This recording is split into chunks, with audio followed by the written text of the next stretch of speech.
We're going to get started, so thank you all so much for being here. My name is Sarah Medina. I'm currently a junior at Georgetown, and I'm one of the student associates for Georgetown Entrepreneurship, and I've been working over the past couple of years to build the Entrepreneurship and Health Initiative, and I'm thrilled to welcome you all to today's Fireside Chat. We're joined today by two incredible leaders in the entrepreneurial community, Jeff Reed, the founder and executive director of the Georgetown Entrepreneurship Initiative, and Brad Feld, co-founder of Foundry and Techstars, venture capitalist, and author of Give First.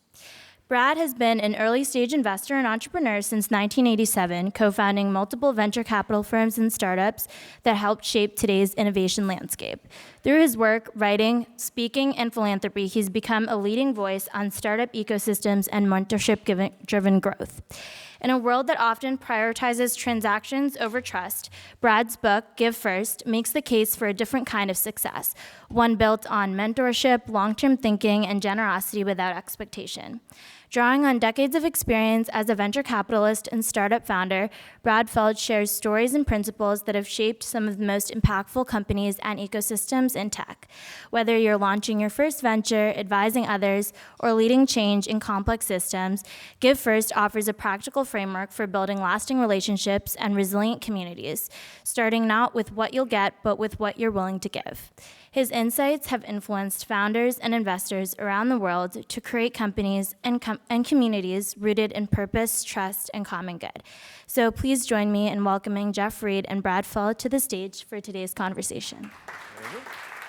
Thank you. Thank you so much. Thanks. Thank you, Brad, for being here. My pleasure. Hi, everyone. Hi. Thanks for choosing me over the sunshine. Well, we got the room looking good and dark, too. So welcome to Washington, D.C. Welcome to Georgetown University. Thanks. So I've got a few questions, and we'll have some time for our audience to ask some towards the end. But I think we'll cover a lot, everything from the books, about Give First, about startup communities, maybe a little bit about venture capital, and maybe a little bit about values and entrepreneurship and about public policy, since we're here at Georgetown and in Washington, D.C. So maybe we'll start with a question around ecosystems, right? So you've written at least two books, and this third one also covers a little bit about what it's like to build, create, nurture startup communities, entrepreneurial ecosystems. The first book, I think, is almost 20 years old, talking about what happened in Boulder about 20 years ago. Is there anything from the first book around startup communities that you feel like has changed over 20 years? And is there anything that you might apply to Washington, D.C. here, where we have our own startup community that is separate from the government? This is a city that's not just about the government. We also have entrepreneurs, and you met some of our ecosystem leaders before this session. So does that prompt anything from you that you can kind of kick off with there? Yeah, so the first book, called Startup Communities, I started working on it in 2010, and it came out in 2012, so a little bit less than 20 years.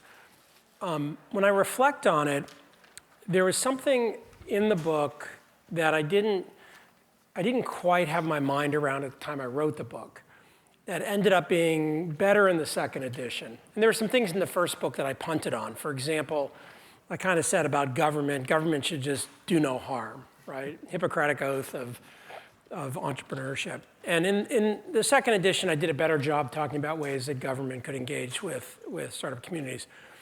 But the thing I didn't totally get in the first book, right, was this idea of the purpose of the startup community.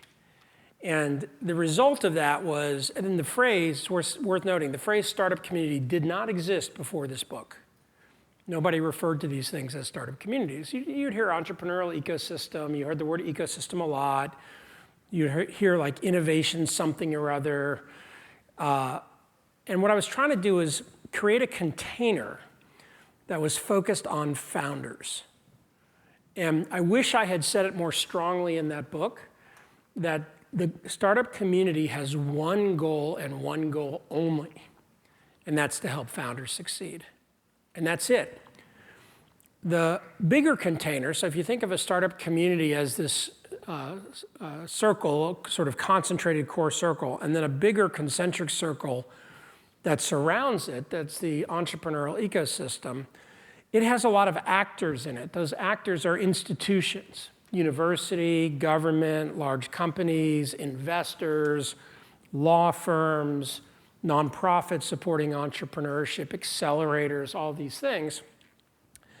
And those are institutions. They all have as part of what they do to help founders succeed. But if I go to the chancellor of Georgetown and say, is your only goal to help founders succeed? He'd be like, who are you and who let you in my office? Like, why are you here? I've tried to ask that question. Okay, it doesn't work. Yeah. Because the institution has more goals. But one of the institution's goals is to help founders succeed. So in that first book, I created this concept of leaders and feeders. And I said that founders have to be leaders, or entrepreneurs are the leaders, and everybody else is a feeder. But I missed on that because there's a lot of people in the institutions that are leaders, individual people. And so really the key was, in the startup community, the leaders have to be people, not institutions. And in the entrepreneurial ecosystem, those institutions are feeders. And so, my taxonomy, or my way of describing it, you were a feeder, but you're actually a leader. Your institution, Georgetown, is a feeder, but you're a leader. So I would have done that better. And it's interesting, I still see today a lot of people use the phrase startup ecosystem or entrepreneurial community. It makes me kind of nutty.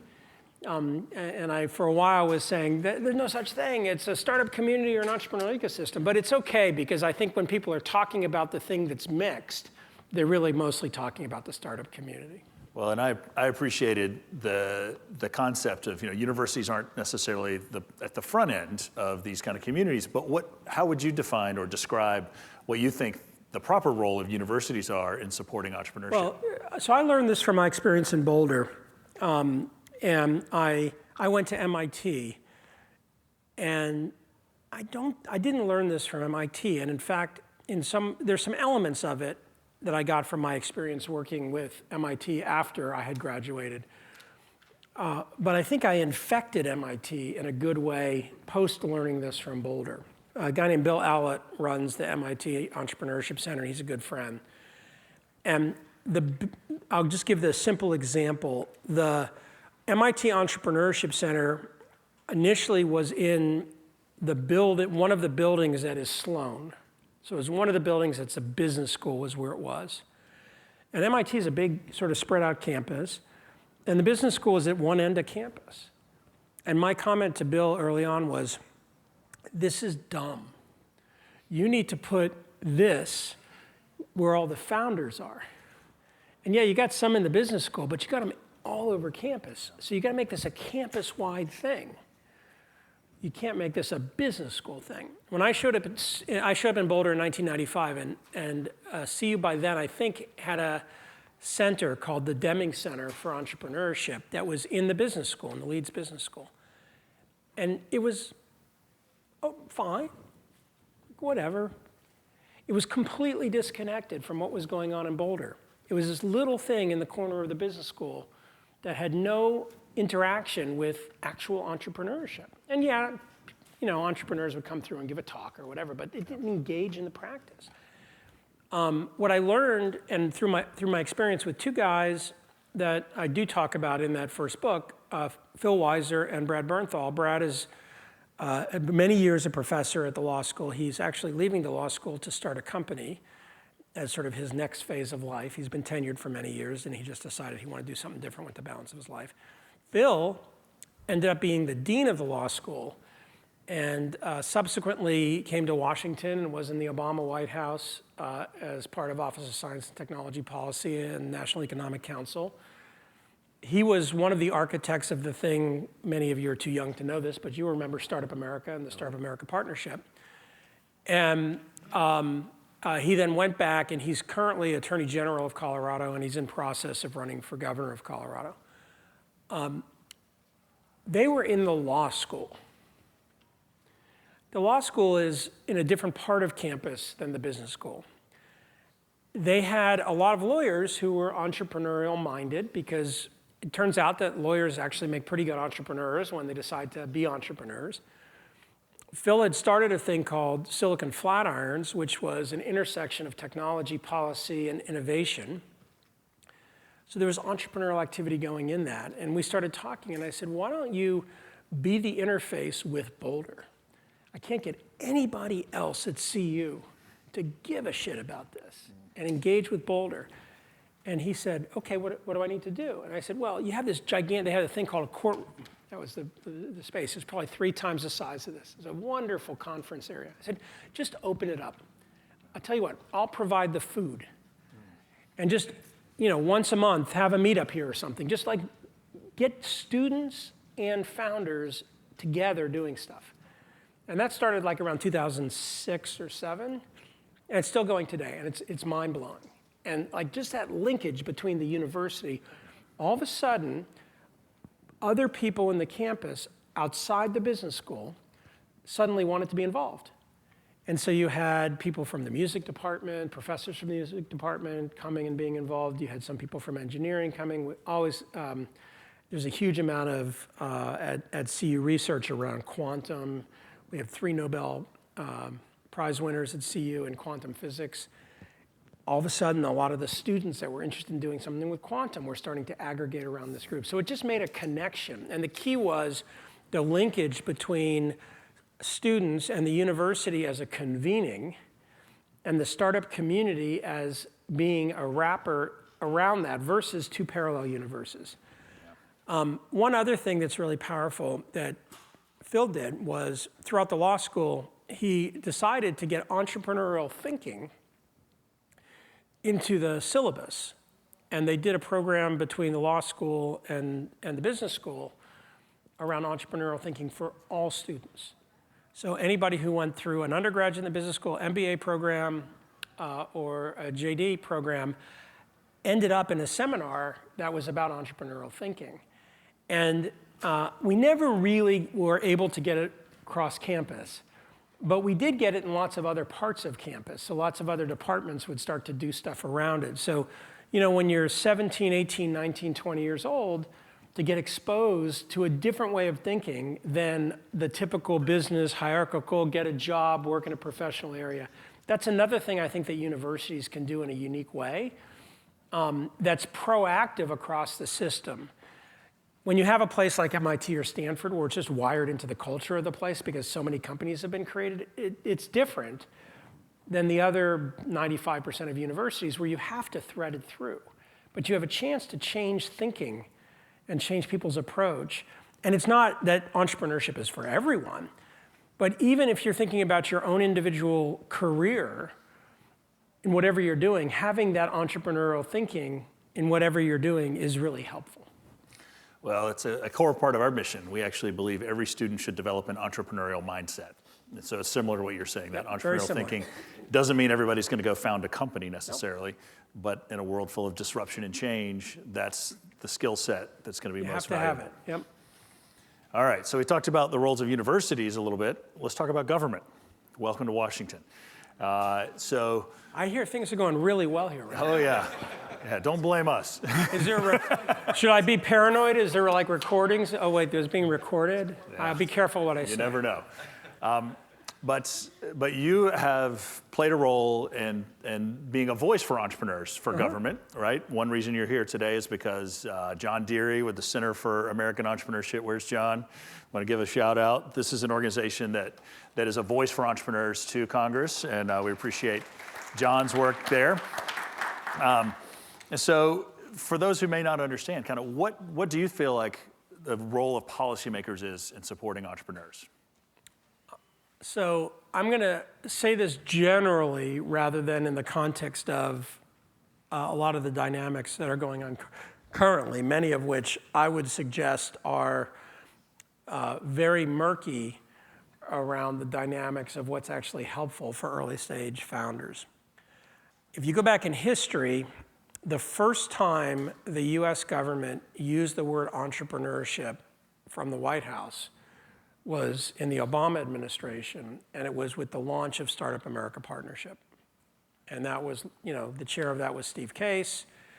It was a really significant moment because it gave voice to this large category of founders who were not linked into what was government's view of business. We have in the United States a thing called the Small Business Administration. We do not have the High Growth Entrepreneur Administration. And the Small Business Administration really, over a long arc, has been ineffective and under-resourced relative to how the federal government specifically can help high-growth entrepreneurs. It's gotten better, but there are continued and endless challenges around it with policy. And I'll just give an example of a thing that's happening right now that I think is an example of disastrous for entrepreneurship and entrepreneurial policy. Since I was a founder in the 1980s, there's been a program called the SBIR program, Small Business Innovation Research Program. And I don't remember the math, but I think like some small percent, 5% of all R&D dollars has to be allocated to small companies. Right. These are R&D coming from big federal labs and federal agencies. And they basically hire the companies to do the research, and then the companies control the IP. The government gets a free license to it, but the companies own the IP. And there's a part of that which there's something called a CIBR which is companies that just exist to do these contracts.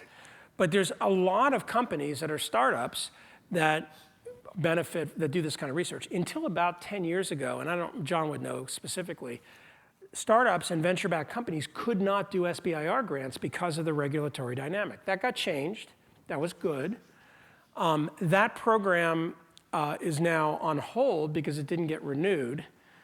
And part of the non-renewal is a fight going on between should these SBIR mills exist, should the program exist, et cetera. And all of these things are just fundamental technological research that's on the forefront, not just of software and computing, but of all kinds of different things that feed into it. So, and whether it's AI or the internet years ago or so many healthcare advances, so many of those things were built on science on top that of came through this kind of federal infrastructure. funded research. So there's a lot of things like that where, if we go back and, the cliche, the internet exists as a result of federal funded research. Many companies that talk about being companies that are great entrepreneurial businesses, a significant amount of their early or medium revenue came from government-related businesses in the technology industries. Founders can say the government should stay out of the way. They might say it today. That are massive beneficiaries of that history when they were younger. So over a long arc in the US, the federal government has been a phenomenal allocator of research dollars to institutions, whether it's individual companies or universities, that have generated fundamental research that has had extraordinary outcomes. Is it massively efficient? I don't know. I'm not going to be a judge of that, but that dynamic's been very impactful, and that's under a lot of stress right now. Interestingly, though, the federal government has been a terrible direct allocator of capital. And state government, generally speaking, is a terrible allocator of capital. And they're both terrible controllers of the allocation of capital. And so if you look at sort of government, there's no reason why government can't supply capital, but they have to think about how to have somebody that's better at allocating it actually allocate it. Hence the venture capital industry. Well, venture capital industry, or again, universities where they're allocating capital directly to research rather than relying on the government to allocate that capital to end research. Or research programs through different areas of the government that are funding companies, but they're around a research project that the companies are doing. And so over and over again, I kind of view the government as having two layers of real impact. And federal and state are different, but one layer of real impact is indirect allocation of dollars through programs that other people are then figuring out how to allocate to specific things. The second is essentially the bully pulpit of the federal government or the state government that's advocating for innovation, advocating for things that are impactful here. And then there's a final thread of it, which again, in this moment is very confusing. I don't know the amount of economic value in the United States that's been generated by first generation or second generation immigrants, but it's absurdly high number. And the whole notion that as a country we are repressive around the notion of legal immigration is nonsensical to me.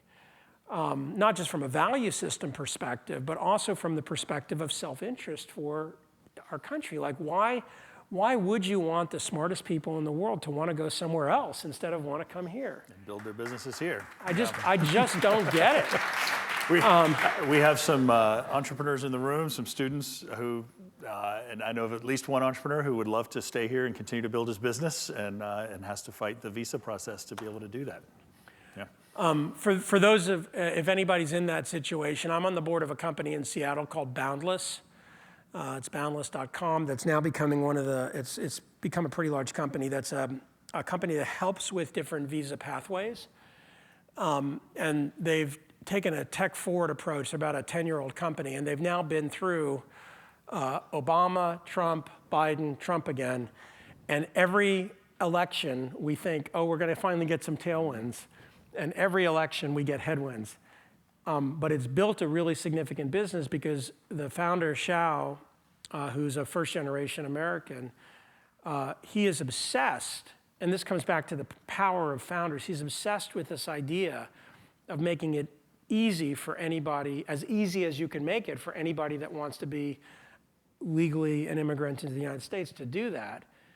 I don't know if we'll go down this path, but one of the questions I get asked a lot is like, what for you, Brad, makes me excited about funding someone? And today there's three things, and it's really simple. One, and I'll recognize all three of these with Xiao. One, I have to have affinity for the thing they're working on. I have to care about it. I don't have to be a daily user, but I have to care. I've been involved in so many companies where I didn't care that much. Every company I've ever worked with has had at least one near-death experience, and a bunch of them have simply died. Right.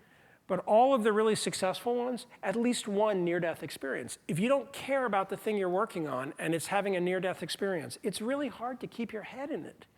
But if you care about it, you'll fight to the bitter end. Two, the founders have to want to be partners with me as much as I want to be partners with them. So I'm not running around with a box of money trying to give it to people. I want to have a long relationship, and I want to try to build something, and I'm willing to lose together or win together, but that's what I'm looking for. And then the most important is that if you found a company, you were put on planet Earth to work on this thing right now. And that's the best way I can describe something that gets attributed to people as passion. Sometimes I used to say obsession. It's not that. Those are not quite right.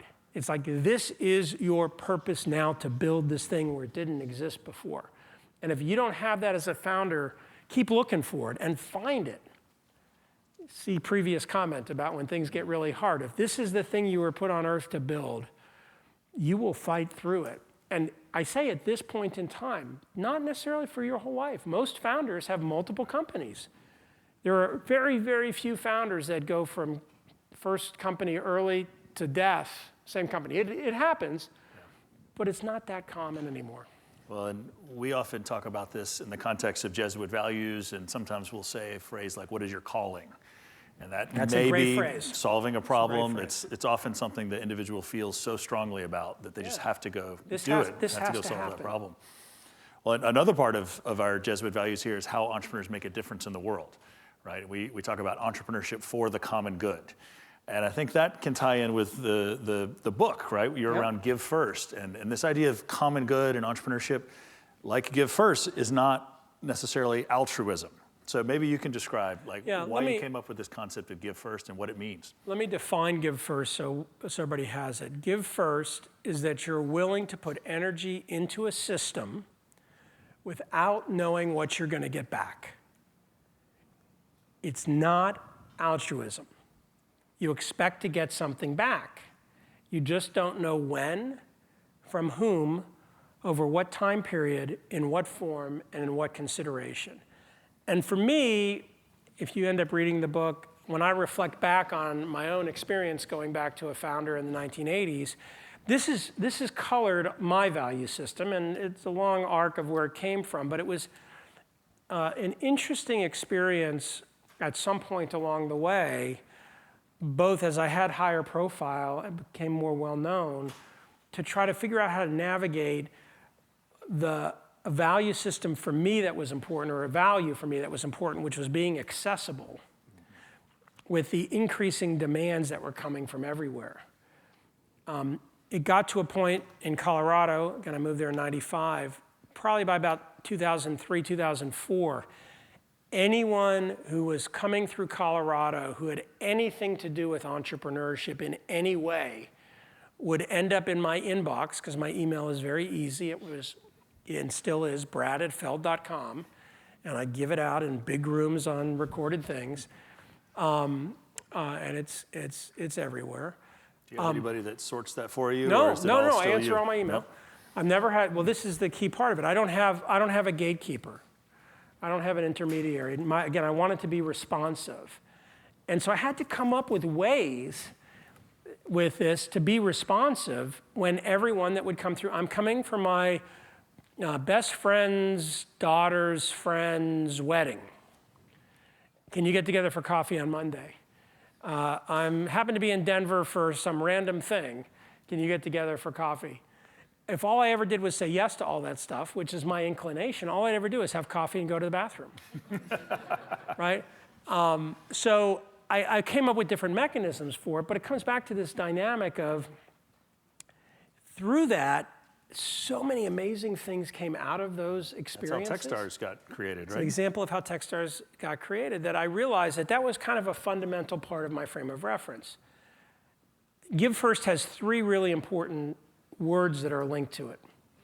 And in the book I mentioned this, but as I've talked about the book over the last 4 or 5 months, it's really become more clear with me, and it does stand out against the current backdrop of a lot of leadership that we see. So it's counter to the current trend of leadership in a lot of ways, but I would suggest that long term, it's a much more durable form of leadership. The three words, the first one is non-transactional. You're willing to enter into something without defining up front what the transaction is. Now, I have had people come up to me and say, oh, you're that Give First VC. How about you give me $5 million and I'll give you something. And I'm like, no. I have plenty of transactional stuff in my life, but non-transactional is a part of how I engage, especially with new things, especially when I want to learn, especially when I encounter new people. Second is the idea of positive sum. Zero sum, which is very well common, but not that well understood. Zero sum means someone wins plus X and the other person wins minus X, and plus X minus X equals 0. There's a winner and there's a loser. I talk about positive sum. Both people benefit, not necessarily equally. The system that they're involved in benefits, not necessarily equally. And I'm much, much more interested in positive sum than zero sum. I had somebody challenge me at very early when I was talking about this and says, well, how about sports? Sports are zero sum, right? It's a winner and a loser. And notwithstanding the fact that there's some sports where you can tie, I said, how many people here are tennis fans? Oh, decent amount. All right, so you all get this. So my wife Amy is a tennis super fan, and I like to watch tennis. Talks about the golden age of tennis, which is over. Happened for the last 20 years. And it was Nadal, Federer, Djokovic. And we'll see if the next wave has that same kind of dynamic. Those three guys, when they were on the court, it was a brutal fight. Didn't matter who it was. Brutal. But they were friends and respectful of each other and valued each other and appreciated each other and appreciated the sport and did things for the sport. And if you think about tennis 25 years ago compared to tennis today, what they did for that sport, that system, was extraordinary. And for them, it was a positive sum experience, even though in an individual match, one might win or the other might win. So I challenge it. I think you can go through most sports, not all, but many sports that way, and many systems. The last is that it's a multi-turn game, and I just described that again with tennis. These guys, I don't know how many times they played each other, but a lot. And so it wasn't a single thing. It's a multi-turn thing. Now, I give you these three phrases: non-transactional, positive sum, multi-turn, as the way I think about entrepreneurship, as the way I think about systems, as the way I think about startup communities. And when I put it together in this philosophy of give first, it's very important to describe this as a philosophy, not a religion. In the context of a religion, there tend to be rules that you follow, and if you follow the rules, good things happen. I would suggest, I'm Jewish, I would suggest more, enlightened is the wrong word, religions that have more fabric to them, that's a good non-judgmental word, and Judaism has a lot of fabric to it, when I was 10 years old, one of the things I learned is challenge everything. Right? And so this idea that you question things and challenge things was embedded within me culturally, within my religious tradition. But independent of a religious tradition, there tend to be rules. In a philosophy, there's no rules. A philosophy is take these ideas and incorporate them into what you're doing. Consider which ones are useful to you. For the ones that are useful to you, incorporate them. For the ones that challenge you in a way that are not useful, you don't have to. I think actually there's a lot of religious traditions that have philosophy underlying them, but there are definitely some religious traditions that don't. And the idea of philosophy from my frame of reference around entrepreneurship, around values, which we talk about, around behavior, is so much more rich and productive than follow this set of rules. If you do this, then that. Every time somebody says to me, you should, I think of my father telling me you should, and I just want to go, no, I want to do the opposite, right? You know, you have that kind of reaction versus when somebody says, well, from my experience, right? Let me tell you a story about something that maybe relates to what you're doing, but you know what? If it doesn't and you choose something different, that's okay. Again, challenging people to think for themselves. Well, and this goes into your philosophy of mentoring, right? Yep. So I would say maybe the give first philosophy is a little bit of faith. You're essentially saying, give something and just have some belief, have some faith that good things will come back. Absolutely. Not worry. And I think faith is a good word in the context of it because you have to embrace this idea, again, that it's a positive sum experience, that, you know, I might do something for, you know, someone there, and the benefit has nothing to do with you. The benefit comes from somewhere else. And, oh, by the way, I didn't really describe you. It's again in the book. Techstars came from this thing I did called Random Days. So my solution to everybody wanting to meet with me was I decided once a month I'd meet with anyone who wanted to meet with me for 15 minutes. And once a month for 10 years, I did 10 to 20 meetings, 15 minutes long. I started with like those wind-up kitchen timers. Remember those things? And eventually I turned to my phone for 15 minutes. And I would start the timer and I would say, Jeff, the next 15 minutes of my life belong to you. What do you want to talk about? At some point, pretty early in that process, I realized I needed goals for the meetings for myself because I get to the end of the day and I'd be like, I don't know what happened today. Like that was a lot of meetings. I don't really know what happened. So I made two goals for each meeting. One, I would learn one thing personally from each meeting. Two, I would be able to help the person with one thing from each meeting. And a lot of times those were as simple as an introduction. And sometimes I could help somebody with 5 or 10 things. So it wasn't limited to one, but at least one.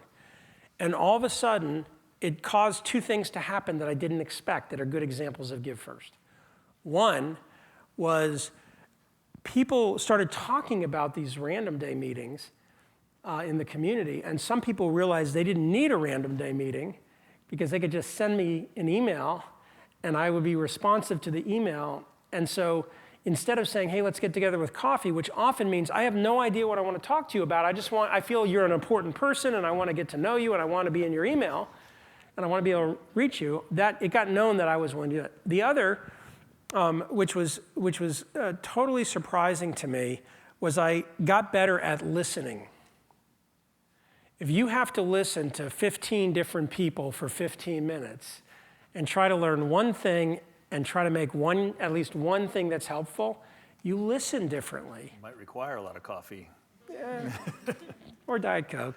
But it made me a better listener, and it made me a more empathetic listener. And you'd be in these situations that I'd find these fascinating moments where the person would show up and they didn't know what random day was. And so I'd say, what do you want to talk about? And they said, well, I don't know. And you know, I mean, my first thought, like the inside voice thought, you know, was something like, "What the fuck?" Like, why is this person here? The outside voice was, me prompting with a question to try to get the person to engage with me around what they were, which is not tell me about yourself, right? But something more specific. So I got better also in that context. So a lot of these things ended up making me better at mentoring because of this experience. When one person that came to you did have an agenda, and that was David, Yeah. with the idea for Techstars. And if I understand the story correctly, this was early on when accelerators were not a known thing. And basically by the end of the 15 minutes, you had called your buddy Jared and said, let's do this. Yeah, the origin story of Techstars is a classical example of Give First at multiple levels, right? Give First one, that I was doing a random day. I didn't know David, and he ended up on my random day calendar. Number two was how the decision was made to engage, not just by me, but also by Jared Polis, who now is governor of Colorado, but at the time was an entrepreneur and a good friend. And the dynamic is, it was probably about 3 years into me doing these random days, it's 2006. It wasn't that the idea of an accelerator wasn't well known, it didn't exist. It didn't have a label. The word accelerator wasn't applied to anything at the time. We were the second thing that had this kind of programmatic activity. The first was Y Combinator, and they didn't refer to themselves as an accelerator, they called themselves a combinator. And so David comes to my random day meeting, and if you've ever met David, he's got a soft-spoken charisma. He's not a effusive guy, but he's got for I think the first 5 years of our relationship, Amy thought he didn't like her because she wasn't decoding his sense of humor, and now they're super close friends. It was always very funny. Amy'd be like, what's going on? Like, is he mad at me? And I'm like, no, he's not mad at you. He's just that way. And he sits down. He had a piece of paper that he'd done this thing on. I don't listen and read very well at the same time. The worst thing for me in the world is PowerPoint slides that have bullet points, and then somebody talks about something totally different. I get nothing of either. And so I either close my eyes and just listen, so I'm not looking at the thing, or I just look at the thing and don't listen to him. So he slides it across. He starts talking. I say, hang on, let me read this. I can read fast. Let me read this thing, because you put some effort into it. I read it. It was a description of what was kind of the framework for the first Techstars program. And I asked him a question or two, and I said, I love this. This is fantastic. What do you need? And he said, well, with my business partner, David Brown, they had done 2 other companies, one that had been successful, one that wasn't.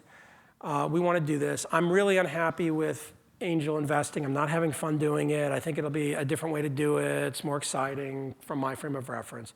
Okay, what do you need?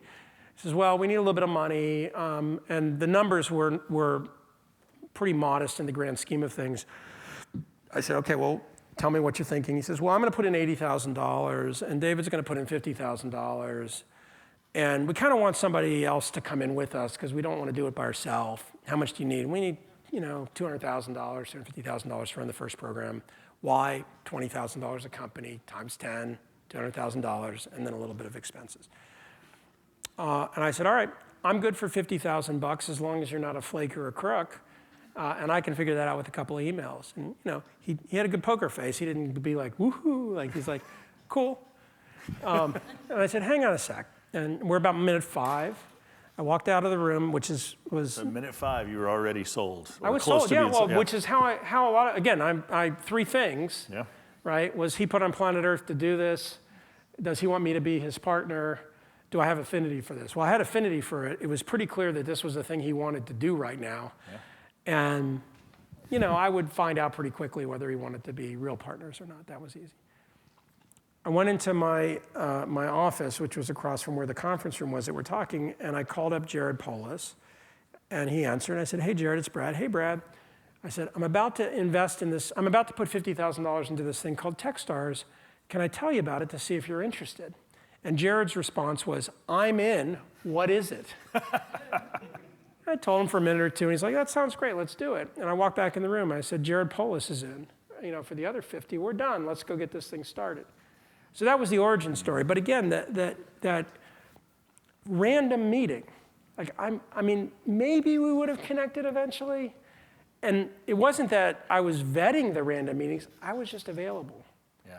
And if you'd said to either of us at the end of that meeting, hey, 20 years later, you guys are going to have created a thing that has funded over 5,000 startups around the world, that has had profound impact on the way people think in different geographies about how to create a startup community, has impacted the way a lot of corporations think about entrepreneurship and innovation, have had partnerships with a bunch of universities that have helped them become more engaged in the entrepreneurial fabric, I would have said, huh?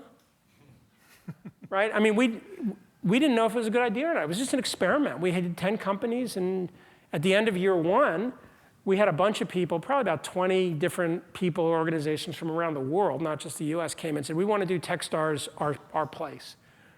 And I remember talking to David about it, and we're like, what should we do? How should we deal with this? And we came to the conclusion collectively, number one, we didn't even know if Techstars was a good idea. We had started calling it an accelerator by now. And we said, you know what, let's just do this. Let's tell the world, anybody that's interested, let's tell them how this works. So we effectively open sourced what we did. We gave them our documents. Here's all the legal stuff. Here's how the program works. Here's what we figured out. For some of them, I remember Chicago and London were the two that stick in my mind. Both of us were mentors. We traveled to the program. We would spend a day or two with them. And in fact, both of those programs, the people that were running them, John Bradford and Troy Hennekoff, became close friends.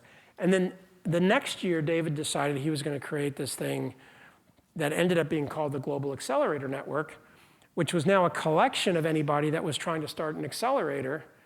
And at first, Techstars paid for it all for the first year of it. We just had a person that did it. And then we just spun it off into a separate thing. Don't have any ownership in it. It went off to do its own thing. But the idea was not, we were creating this proprietary thing called an accelerator, and we want to be the only one. We think this is really interesting. Let's see where it goes. Well, that's been a part of the Techstars philosophy from the beginning, right? Is you guys helped fund and create and expand Startup Weekend. We did 3 of those in this room back in the day. Awesome. And today, Techstars has a great program here in DC. Where's Keith? Keith Kamai from Techstars DC. He keeps hiring Georgetown graduates, so we appreciate that to help run the show. And you probably know Ryan Cooter. I do know Ryan very well. Another Georgetown grad at Techstars. I didn't know he was a Georgetown grad. Oh, yeah. Oh, awesome. So it's a great program. And so speaking of students, what advice would you have for somebody who's 22 years old, graduating from college today in a world where AI is changing everything, political disruption, global pandemics, global warming, the world's just full of changes and crazy things going on. What do you think they should consider when they're trying to plan out a career and a life? A couple of things. I'm about to turn 60, so take this from the frame of reference of somebody who's rapidly getting old and obsolete. In a lot of ways, many of the things that are going on are in the category of nothing new to see over there. One of my fun, for me at least, throwaway lines is that since the beginning of humans and neighbors, a neighbor has been trying to kill his neighbor to take over his neighbor's backyard. As a species, there's a lot of things that are sort of bred into the way we are. One of the things that's very complicated about that in a society, when you start to have collections of people, and the society being one that's, you start with local, and you get bigger, and eventually you get to the whole planet, is that there's a lot of these conflicting, overlapping things that are always challenging. I think if you're a student, you would have been born after 2005. So no one here existed before there was mobile phones. Not mobile phones, but basically an iPhone or an Android phone. By the time you were a 10-year-old, except for the older people here, but for the students, by the time you were 10 or 11 or 12, it wasn't just that had just come out, but it was a pretty mature thing, right? The idea that you'd ever have to have a physical map and have to look at where to go, and that it would be wrong because somebody changed the streets, right? And on and on and on. So I remember driving in DC with the paper maps, and the roads changed during rush hour. The paper maps didn't change. So, no, the paper maps stayed the same. So we're in an arc of continuous change, we're in an arc of endless different kinds of stress. The values that any one person has are not uniform values. They're broadly distributed. One of the things I think that's really been awesome about growing up and living in the United States has been that you can exist in, they're not parallel universes, but you can exist in many different kinds of ways. It isn't a uniform, this is the way you must act. However, and I'll put a star next to it, there's concepts that I think are nonsense. So in Silicon Valley, one of the words, I described this earlier in another talk today, one of the words that's just utter bullshit is the word meritocracy. It's just nonsense, not a meritocracy. And yet there continues to be this sort of articulation that, look, you just have to work hard enough and everybody has an equal chance. No, actually it's not. And so understanding the context of that, especially as a young person with different resources than the young person sitting next to you, is actually worthwhile perspective. The next is, I believe that when the lights go out, the lights go out. I have a very close Buddhist friend who says, I think he says it tongue in cheek, but he says he's trying to follow, the Buddhist rules, but he knows he's not going to reach nirvana in this lifetime, so he's going to get reincarnated forever to do it over and over again forever. And I said, that sounds awful. Yeah. And then we laugh and off we go. Whatever your view of things are, trying not to get overwhelmed by what's going on that you don't have any control over is really useful. It was very hard for me in my 20s and 30s to do that. I was very deeply embedded within entrepreneurship. In my first company, I tried to control everything. There's so many things that are outside your control. And as I've gotten older, what I've recognized is that putting energy into things that I can impact is much, much more satisfying than worrying about things that I can't control. It's not saying don't be aware of them, don't be against them, don't speak out about them, but just make sure you're putting your energy against things that you can impact. And then the last, and it comes back to the comment earlier, purpose or whatever, like in your 20s, if you're fortunate, not only do you have a long life ahead of you, but you have multiple different stages in your career ahead of you. Have urgency, but don't be in a rush. That makes sense? Like urgency, intensity, effort, care about what you're doing, but allow yourself to live. I look back on my 20s, or in early 20s especially, I was way too work obsessed. I was way too deep in being a founder. Now, you have to spend a lot of time and energy and focus, but I look back at a few things I chose not to do because I didn't have time or I didn't want to, or that I regret not having those experiences when I was younger. And regret's the wrong word. I don't regret them, I just miss them. Yeah. I didn't get to have them. And so I encourage that exploration because you don't know, it's the same kind of thing, the randomness. You don't know what's around the corner. And at 19, 20, 21, 22, 23, you have a chance to look at those different things. And if you don't look at those different things, you might not find the real purpose. All right, I like all of this. So we're getting close to the end of my questions here. We do have time for maybe one or two questions from the audience. I'm just teasing. He's going to Morgan Stanley. No, yeah, one of our challenges here is our students have a lot of opportunities to go work for blue chip recruiters and things like that. So this idea of multiple careers is a good one, right? Finding that purpose might not happen when you're 22. It might be many years later. Yeah, I don't have kids. So I have a lot of younger people in my life that I have relationships with, some that are direct because of family, some that are because of close friends. A friend of mine named Quinn, who's the son of one of my partners, who's 21, is as close to somebody like me when I was 21. Like I look at him and I'm like, wow. He's totally different on some things, but as close as in terms of personality and style and things and quirkiness and all that sort of stuff. One of the things that I have realized, my brother's daughter actually is a good example of this. Society really, really weighs on what choice you make coming out of school. And it's way heavier than even when we were younger. When there was here's your job and here's your path. But just the ability to feel freedom from a path, where the path is one that either is programmed by your parents, which was kind of what I was fighting against. I'm not going to be a doctor. My dad's a doctor. I'm not going to do that. Did they feel like it worked out okay for you? Yeah, it was fine. And in fact, the I won't be a doctor happened when I was about 10 or 11. I sat down in my dad's office at our house. I remember being incredibly nervous. And I sat down and he was doing charts on his desk at the end of the day, reviewing paper files with his patients and calling them and checking in on them, which is what doctors used to do when they were not controlled by computers. And he looked up after a few minutes. He says, everything okay? And I said, can I talk to you about something? Yeah, of course. What do you want to talk to me? And I just blurted out, Dad, I don't want to be a doctor.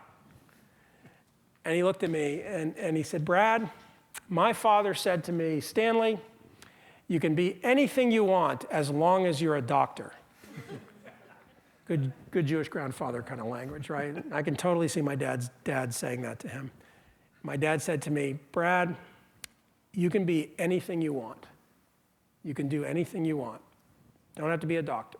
So gave me permission to, he didn't say you can be anything you want, like you're going to be a star basketball player. I was never going to be a star basketball player. It wasn't you can, that kind of you can do anything you want. It was releasing me from the constraint of the parental you should. But there's a societal you should.